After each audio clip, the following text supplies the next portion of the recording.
Beberapa hal di dunia ini berhak mendapatkan kesempatan kedua, termasuk menyambangi Jogja. Pada bulan Mei 2023, karena penat setelah terus-terusan berkutat dengan una-inu di kota, saya pun memutuskan untuk pergi ke Jogja. Gayung bersambut, karena seorang kawan bernama Abiga juga ingin ikut. Kami berdua setuju melakukan perjalanan di hari kerja dan meluangkan waktu lebih lama agar tidak terburu-buru. Setelah 2 jam mengendarai roda 2, kami lalu menetap sejenak di Jakarta Timur, di tempat warung lampu badai. Kebetulan kami mengenal salah satu orang yang mengelola warung lampu badai ini, yaitu Gaji, ketika kami berpartisipasi di kegiatan melukis ke timur.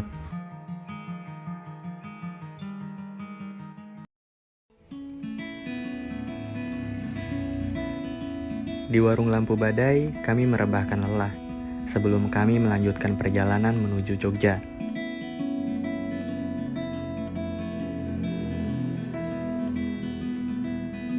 Perjalanan hari kedua kami mulai dari Jakarta Timur ke Cirebon, Bumi Ayu, lalu tiba di Purwokerto.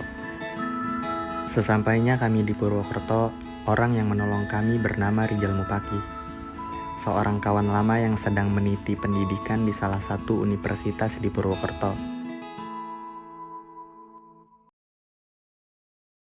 Oke, jadi dari Purwokerto kami tidak langsung menuju Jogja.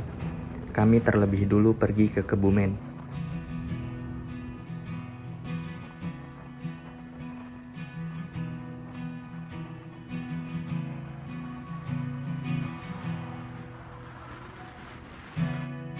Setelah sekitar 2 jam mengendarai roda 2, kami pun sampai di Pantai Menganti. Senang rasanya berkesempatan menginjakan kaki di tepi laut selatan. Tempatnya indah, ombaknya besar, lautnya biru. Membuat saya merasa malu karena jarang pergi ke laut. Padahal Indonesia punya banyak sekali destinasi wisata laut yang wisatawan asing ingin datangi. Ini tanah airmu, di sini kita bukan turis.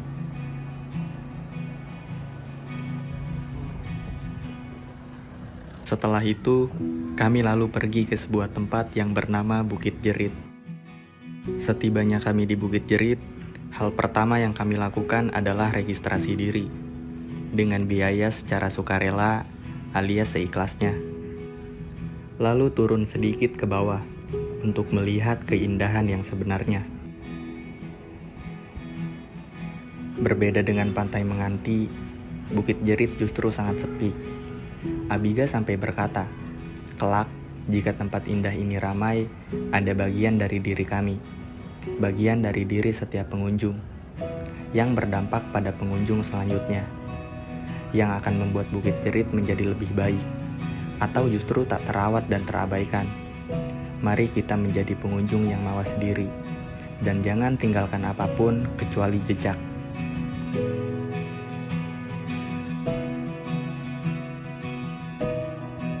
Sebelum matahari tenggelam, kami pun lanjut berjalan menuju Jogja.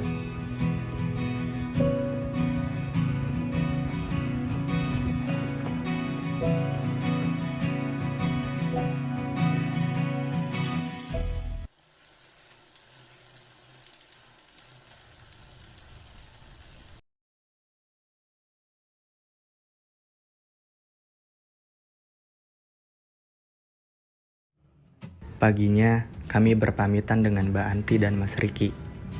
Setelahnya, kami sedikit menyusuri Jogja.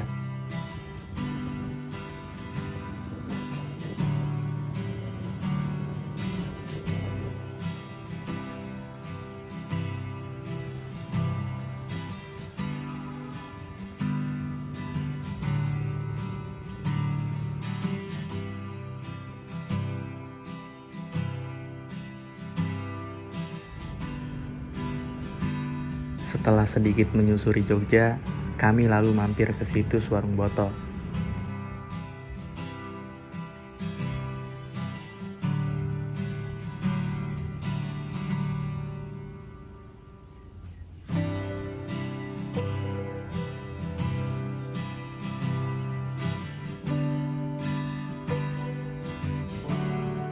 Setelah itu, kami lalu melanjutkan perjalanan ke daerah Bantul. Kemudian, kami menginap satu malam di hutan pinus Mangunan.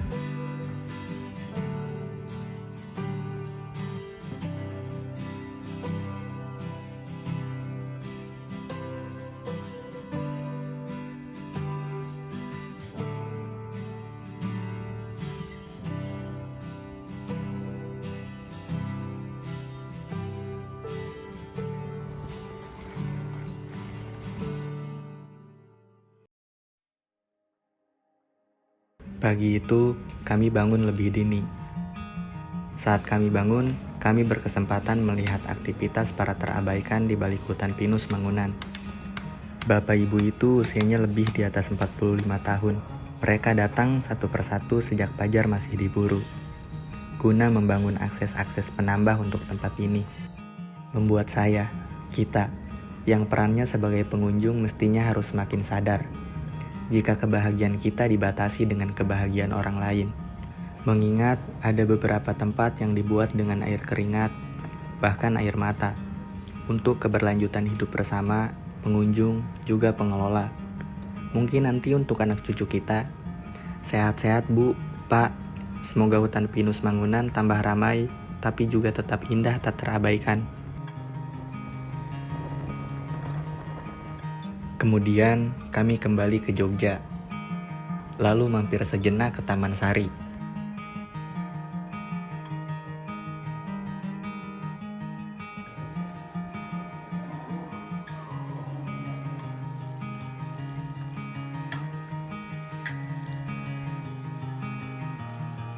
Setelah itu, kami berpamitan dengan Jogja.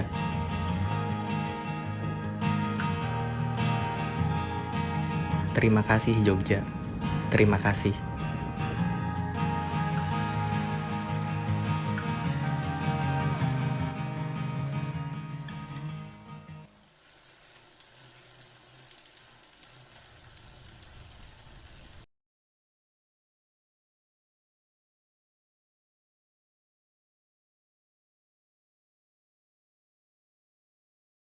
Masih ingat Pakih kan? Orang yang ingin mengenalkan beberapa tempat menarik di Purwokerto. Dan ya, kami akan pergi ke Batu Raden. Dan tempat pertama yang kami datangi di Batu Raden adalah Bukit Tengtung. Ketika kami tiba, hujan mendadak turun. Alhasil kami berteduh dulu sejenak, menunggu hujan reda sampai benar-benar mereda.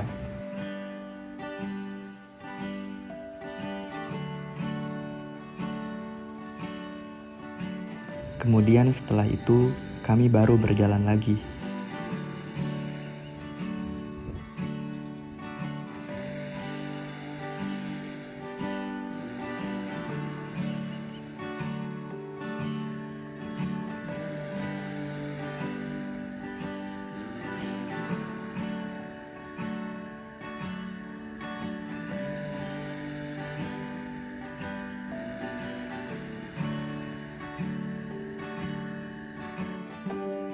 Lalu mendirikan tenda.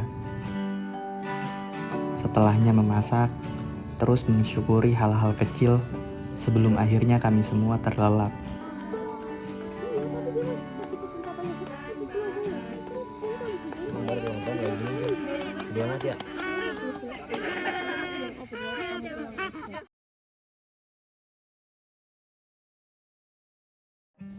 Paginya, kami pergi ke Telaga Sunyi.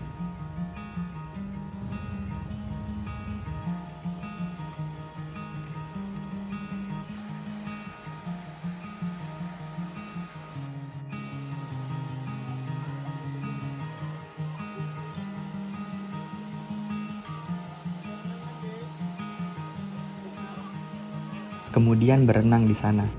Ya, sekaligus mandi pagi. Menurut saya sendiri, Telaga Sunyi adalah tempat yang cukup unik dan menarik. Air terjun kecil dari kaki Gunung Selamet memiliki telaganya yang lumayan cukup dalam, lalu di sampingnya terdapat goa sepanjang 6 meter.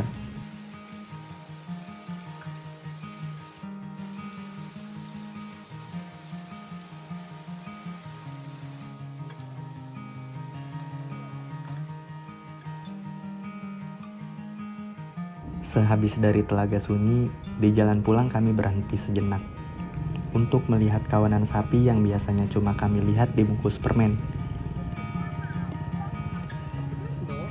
Lalu setelah itu, kami kembali ke kediaman Pakih.